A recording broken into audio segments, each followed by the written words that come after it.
Pessoal, sem sombra de dúvida, é o tema mais comum no consultório e discutido na cirurgia pediátrica. Fimose. Quer saber mais? Acompanhe a gente aqui.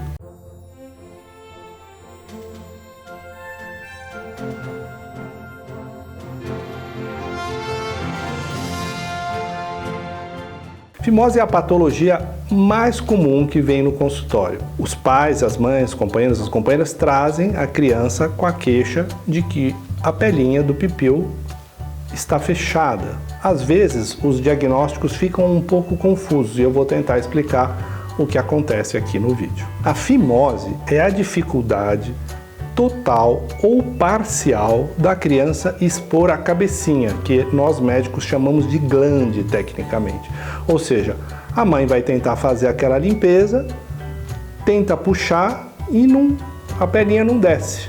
Ou seja, a cabecinha do pipil não é exposta. Então a gente chama isso de fimose. Até 1 ano de vida, o cirurgião pediátrico considera a fimose como fisiológica, ou seja, aquela cabecinha não saiu por uma questão própria da criança. 90% dos meninos após 1 ano de idade vão ter a cabecinha, vão começar a expor a cabecinha do pênis, vão permitir que ocorra a limpeza, só que existe uma porcentagem de meninos que tem a fimose.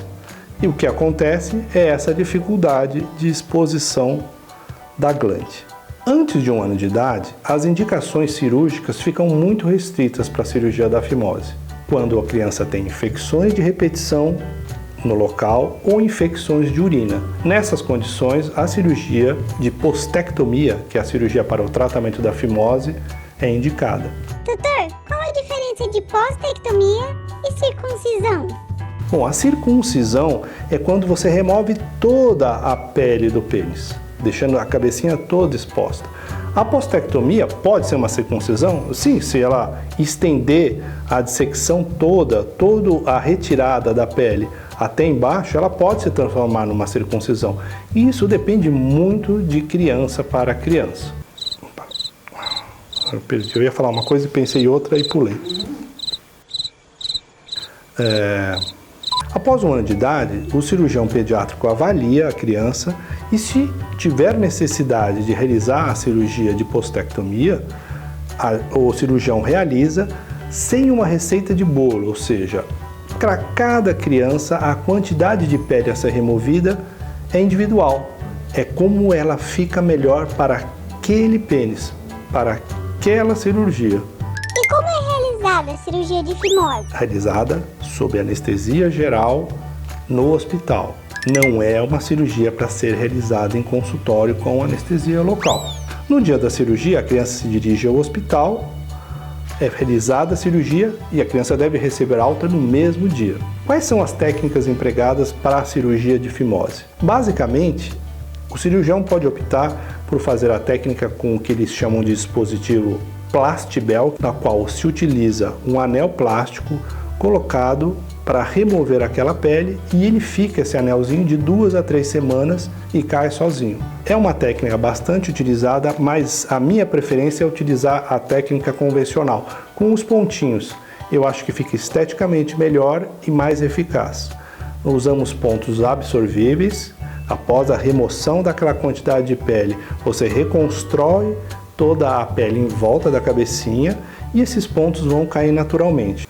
Ponto que aí eu vou pensar o que eu vou falar na sequência. Muitas vezes me perguntam se é melhor operar com a fralda ou sem a fralda. Minha preferência é operar enquanto o paciente ainda está de fralda. A fralda acaba ajudando no curativo, acaba ajudando nos cuidados pós-operatórios, que são principalmente passar uma pomadinha ali em volta da cabecinha e colocar uma gaze com vaselina por cima, para que ele se restabeleça mais rapidamente, porque o pipil tem que ficar bastante lubrificado para não doer no pós-operatório. E a fralda acaba sendo quase que um auxiliar nesse curativo, porque você fez o curativo, colocou a fralda, é mais fácil de cuidar da criança, é mais controlado. Então, partindo desse pressuposto, é melhor operar antes de sair da fralda. Antigamente existia um conceito de você operar após a saída das fraldas, e existe alguns cirurgiões que optam por isso. Mas esse conceito é muito baseado em antigamente termos as fraldas de pano, ou seja, você não fazia cirurgia quase nenhuma enquanto a criança ainda estava de fralda pelo risco de contaminação. A fralda de pano sujava e só ia melhorar aquela situação depois que você tirava e limpava a fralda de pano. Hoje em dia as fraldas desenvolvidas, a criança faz xixi e você nem percebe que ela fez xixi, ela permanece bastante sequinha. Mas doutor, a mamãe e o papai precisam manipular o pênis do nenê para essa glande sair? Bom pessoal, antigamente existia um conceito de que o exercício e a manipulação da pele com frequência poderia ajudar a cabecinha a sair. Existe uma controvérsia em relação a isso, porque quando existe a fimose verdadeira, que é muito fechada, essa manipulação excessiva pode causar um trauma nessa pelinha, e esse trauma, que são as micro-rachaduras, na hora que cicatriza, elas formam mais estreitamento dessa pele. Ou seja, a fimose que você tenta soltar com aquele exercício acaba piorando e fechando, estreitando mais ainda o prepúcio, que é a pele que cobre a cabecinha. Você conhece alguém ou seu filho já operou de fimose? Curte e compartilha com alguém que você acha que esse conteúdo é relevante e siga a gente nas mídias sociais.